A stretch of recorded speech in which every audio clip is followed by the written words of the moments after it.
विकल्प नहीं। राकेश जानी जी, ये सवाल आपके ऊपर आता है कि क्यों नहीं आपका विकल्प ऐसा तैयार होता है जो बीजेपी को मात दे सके। आप भी उसी श्रेणी में खड़े हो गए जहां आम आदमी पार्टी खड़ी है, जहां पर चंद्रशेखर आजाद खड़े हैं, जहां पर कांग्रेस खड़ी है, समाजवादी पार्टी खड़ी है, बसपा खड़ी है, यूकेडी भी उसी में मिल गई। अरे बीजेपी को तो आप लोगों ने अकेला छोड़ दिया ना 80% के लिए, जो भी मिश्रा जी कह रहे थे। जी सचिन जी, एक्चुअली जो आज आपने टॉपिक लिया है हिंदुत्व के ऊपर, जो भारतीय जनता पार्टी अभी अपना तैयारी कर रही है चुनाव के लिए, ये टॉपिक आज होना नहीं चाहिए था। विषय होना चाहिए था कि कितना विकास किया है और किस विकास की आड़ में भारतीय जनता पार्टी, दोनों चलने से साइमल्टेनियसली दोनों पे बात चलेंगे। अभी हम हिंदुत्व को एक्चुअली हिंदुत्व और सनातन को हमें थोड़ा क्लोजली थोड़ा मॉनिटर करना पड़ेगा कि हिंदू जो है एक पॉलिटिकल टर्म बन गया है।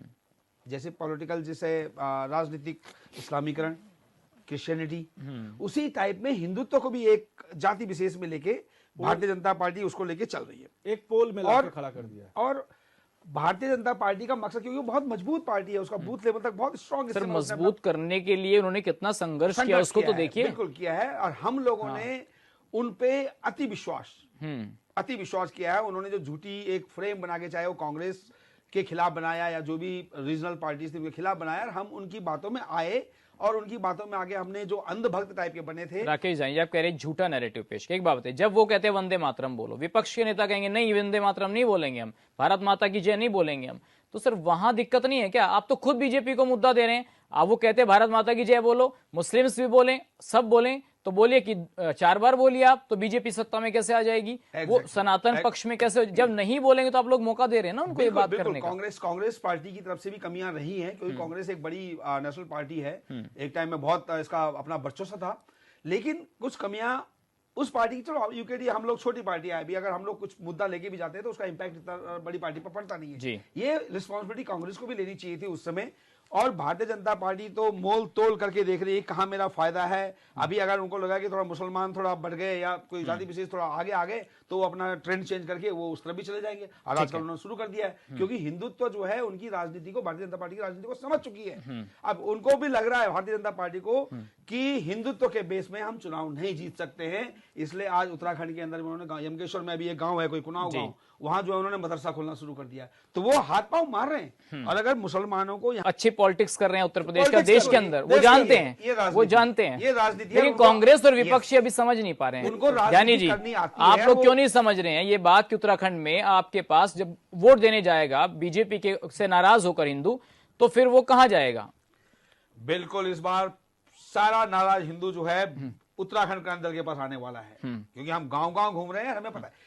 ये डिबेट का मैटर होना ही नहीं चाहिए था। आज हिंदू और मुसलमान, हम लोग एक लोकतांत्रिक यहाँ पे डेमोक्रेटिक कंट्री में रह रहे हैं और हम डिस्कस कर रहे हैं जातिवाद। सर, डेवलपमेंट के लिए तो बीजेपी के पास बहुत कुछ बताने के लिए। डेवलपमेंट की मैं बात ही नहीं कर रहा हूँ, मैं जातिवाद की बात कर रहा हूँ कि क्यों फैलाया जा रहा है ये नैरेटिव, क्यों सेट किया जा रहा है। ये जो नैरेटिव जाति से उत्तराखंड में है ही नहीं, जो ये नैरेटिव क्यों नहीं है? आप हिंदू मुसलमान डिबेट क्या है? ये जातिवाद नहीं है क्या? नहीं, ये धर्म की बात है। धर्म में आ रही है, जातिवाद में हम हिंदू मुसलमान धर्म की बात, उसका एक पैरेलल पहलू है धर्म की बात। ठीक बात कि जातिवाद न बोलो, जातिवाद यादव, हाँ वो अलग बात है। यूपी बिहार, तो हम उसको भी उसी परिप्रेक्ष्य में देखते हैं कि ये नैरेटिव कहां से सेट हुआ। जब मुझे याद है कि मैं जब इंदिरा गांधी जी 1984 में उनका जब असैसिनेशन हुआ था, तो मैं तब से थोड़ा राजनीति को हम क्लोजली देख रहे हैं। तो तब तक ये भाव थे ही नहीं, हिंदू मुसलमान वाला पैटर्न नहीं था।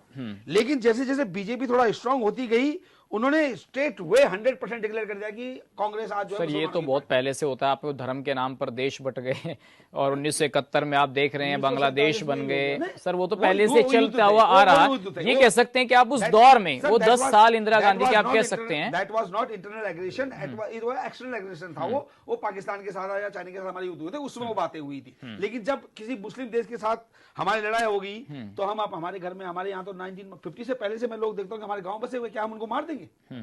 लेकिन उस चीज को आज ये स्थिति आ गई है हमारे गांवों में भी कि जो मुसलमान हैं वो मुसलमान रहे नहीं जो 1950 के नजदीक हमने देखे थे। राकेश जी, एक बात बताइए, कोई मुस्लिम आपको ऐसा, कोई हिंदू ऐसा लगेगा कि दाढ़ी टोपी लगा के जाएगा मस्जिद के बाहर खड़ा हो जाएगा? ऐसे बहुत कम मिलेंगे, कोई शायद नहीं होगा, लेकिन ऐसे बहुत से मुस्लिम मैं आपको दिखा सकता हूं जो उत्तराखंड में बाबा बने घूम रहे हैं, कालनेमी बने हुए हैं, मजारे। अरे मंदिर के सामने मजार बना दिया आपने। कमी हमारी भी है सुनिए, हम इतने सॉफ्ट रहे हैं कि हमने हर एक को और बीजेपी उसको हटा रही है, फिर आप कहते हैं देखिए ध्रुवीकरण की राजनीति कर रही है। हमारे उसमें वो था ही नहीं, हमारा वो कल्चर ही नहीं। उसको हटाने का काम धामी सरकार कर रही है। तो आज अगर हमारी वन भूमि होगी, उसमें नीली हरी चादरें बिछाने का काम कौन करता है? अवैध अतिक्रमण किसने किया है? क्या आपको नहीं पता? जो अवैध रूप से शराब के आप ठेके जो किसने हॉस्पिटल खोले? में देख लीजिए, जो मस्जिद वहां पर बनी हुई वन थी, भूमि में वर्षों शराब से के वो ठेके मस्जिद किसने बनी खुलवाए? हुई थी, और जब उस मस्जिद को हटाने का काम चादरें किया चादरें गया, छोड़ वहां पर दीजिए। लोग भी जाते थे। समय से शराब के ठेके किसने चल रहे पता हैं? होना चाहिए। वन भूमि का एनक्रोचमेंट कौन कर रहा है? करो, नाम उजागर करो। एक मिनट, सर जवाब दीजिए। ये नहीं है मैं आऊंगा कि मिश्रा जी, केवल एक मिनट। मजारों पे बोलने दीजिए। बुलडोजर चलाया गया। अगर वन भूमि पे कोई मंदिर भी बने हुए थे पुरातन, उनको भी हटाने का काम किया है हमारी शराब के सरकार ने। ठेका भी हटा कि दीजिए। अवैध अतिक्रमण पे जीरो खराब स्रोत टॉलरेंस में है। वन भूमि में हमारी ठेका है, सरकार उसको भी हटा जीरो दीजिए। टॉलरेंस के तहत सम्मान ही करेंगे काम हम आपका, करेगी। appreciate करेंगे लेकिन आपके एक्शन को। मेरी समझ में ये नहीं आ चला रहा है दीजिए कि जो बुलडोजर। आज विपक्ष है, उनको ये लग रहा है कि हम लोग मतलब इतना आपको बिगाड़ मजाक का तोड़नी है काम कर केवल, रहे हैं। जहां आपका हैट्रिक में कमाई का इनके स्रोत है वो पास नहीं हम तोड़ेंगे लोग आप। बनाने जा रहे हैं। अवैध रूप से अभी कमाई कर रहे हैं आप वहाँ पे। कार्यक्रम जन-जन लेकिन की सरकार, धर्म विशेष का जो जन-जन की मजाल बात लगी हुई है, चल ठीक रही है, उससे अगर ये इल्लीगल है तो बौखला तोड़िए गए उसको। ठीक है, बात लेकर चल ध्यानी जी आप रहे हैं। बताइए। लेकिन ये हाँ, जो ध्यानी जी। विपक्षी दल हैं, इन लोगों का ये काम है जो झूठ बोलने का सचिन काम जी, कर मैंने रहे तो इनको हैं। चुप करा दीजिए, तभी हम एक बोलेंगे। मिनट। मेरे प्रश्न का सचिन जी, जवाब आप इतना बता दीजिए, प्रभा जी, आपको एक मिनट, प्रभा जी, एक मिनट। आपको अब हिंदुत्व प्रभा जी, वाला सवाल जो सुन कार्ड है लीजिए। ना, हिंदुत्व वाला कार्ड मुस्लिम आपका खत्म हो यूनिवर्सिटी चुका है, बनाने के अब लिए नहीं लोग चलने वाला काम पब्लिक करते में। अभी आपने, अब क्या आपको लग गया कि हिंदुत्व वाला कार्ड नहीं चलेगा, तो आपने हमारे गुप्तकाशी में अभी जो राजजात यात्रा थी वो आपने रुकवा दी।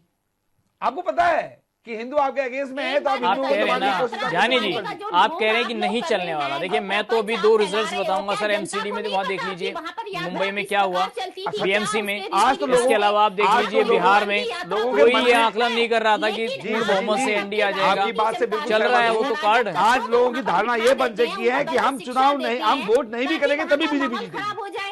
तो फिर तो सर आप लोगों को ये हो मेहनत गया, करने की जरूरत नहीं ऐसा हो रहा है। है। फिर आप लोगों को आज मेहनत करने की जरूरत क्या इलेक्शन है? कमीशन के ऊपर आप सीधा बोलते हैं कि ये जो इंडिपेंडेंट आफ्टर रिटायरमेंट जो है, प्रभा जी, ये एक कर मिनट। सकते हैं आप।